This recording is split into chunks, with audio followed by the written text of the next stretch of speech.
Hi everyone, this is Kara. Welcome to video 2 of the series A Path to Love. In the first video, we talked about opening the heart, and when we decide that we want to embark on the path to love, really what that means is that we are deciding to open up to truth, wisdom, more light within our lives.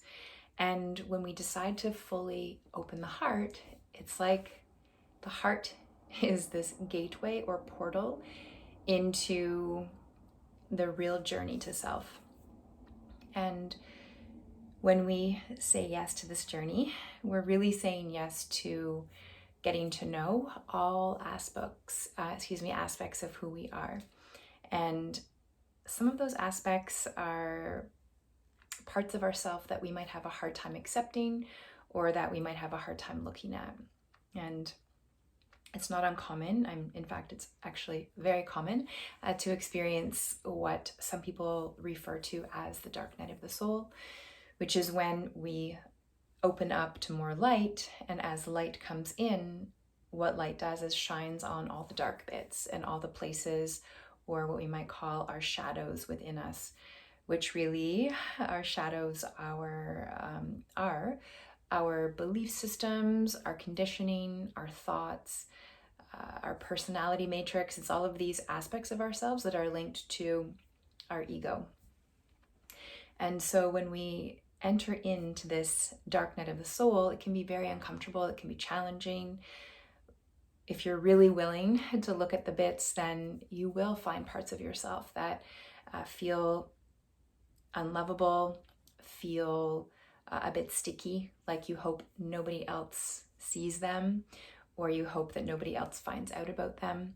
And first of all, this is an absolutely normal feeling and process, because for so many of us, we're so used to having external validation of how worthy we are of love, or how lovable we are from something outside of us. It's just the way we've all been raised and conditioned. So when we start to see these little bits within us that feel unlovable, or if there's shame or guilt around them, it can be really challenging to navigate through. And really what I wanted to share about today is the power of acceptance. And when we decide to look at these parts of ourselves, whether that is, insecurities or, anger that you might have, or resentment, or any self-harm practices, addictions, anything that feels like it is unhealthy for your well-being, whether that's, your thoughts, your beliefs, your emotions. And so when we actually see these parts of ourselves, it can be really common for us to want to push them down, to want to suppress them, to want to hide from them, to want to cope by adding more things in the addiction realm, or zoning out realm. And so really, when we decide to connect with acceptance, it means that we're willing to see these parts of ourselves for what they are, and then accept them. And when we accept them, it doesn't mean that they're going to go away. It doesn't mean that our feelings or our thoughts are going to change around how we view ourselves, but it means that we're willing to accept that there are these aspects of ourselves that we have felt shameful or embarrassed of. And so bringing this feeling of acceptance is almost, I believe not almost, it is a neutralizer, because we come to look at it from more of a divine perception.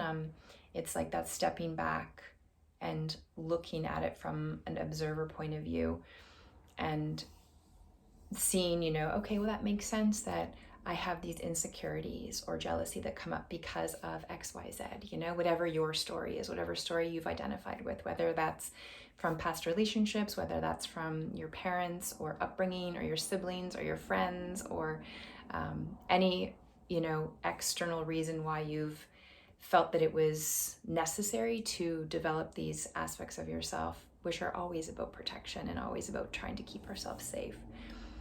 And when we can accept these parts of ourselves, a really magical thing happens, and in acceptance becomes compassion.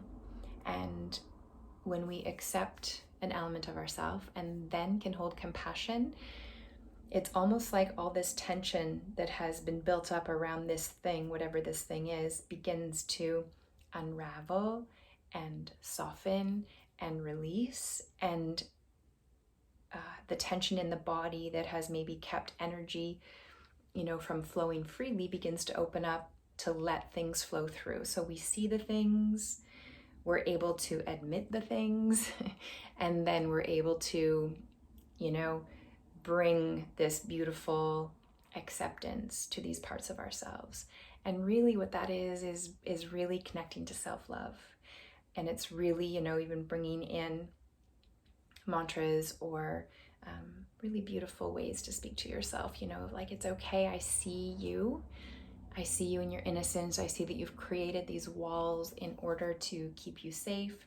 I see that you've, pushed people away because you felt that you needed to. I see that you have been angry and projecting because that felt like it was going to protect you from being hurt. Whatever these words are, it's almost like we become this parent to ourselves, because all of these wounds and these beliefs and these thoughts, have come about from different aspects of ourself along our life journey. So it could have been your 5-year-old self, your 12, 14, 20, 25, 30, 40, 50, 60, 70-year-old self that has these experiences that, cause hurt or wounding or trauma. And then we decide to build these walls around it or build these stories around it. So when we decide to parent these aspects of ourselves and kind of hold ourselves through it so that we're able to soften the tension within the body,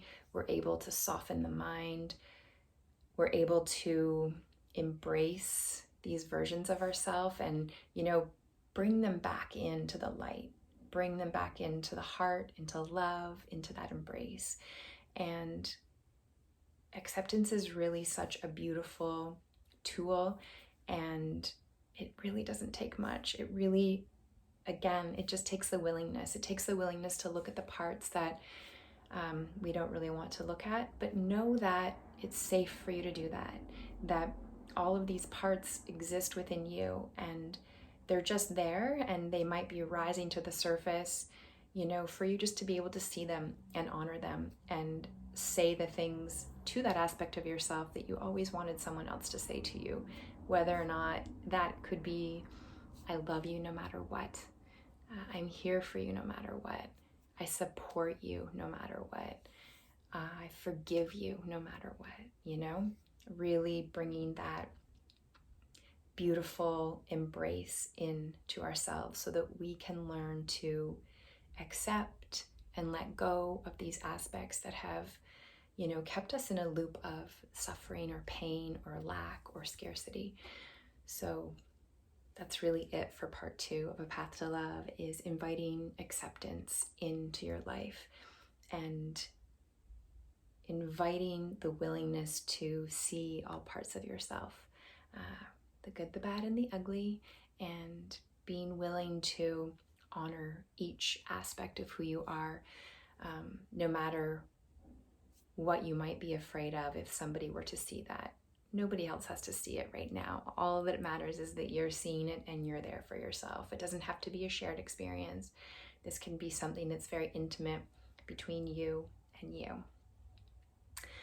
So that's part 2 of A Path to Love, is acceptance. And if you have any questions or comments or can relate in any way, I'd love to hear from you, whether you reach out in the comments or reach out to me personally.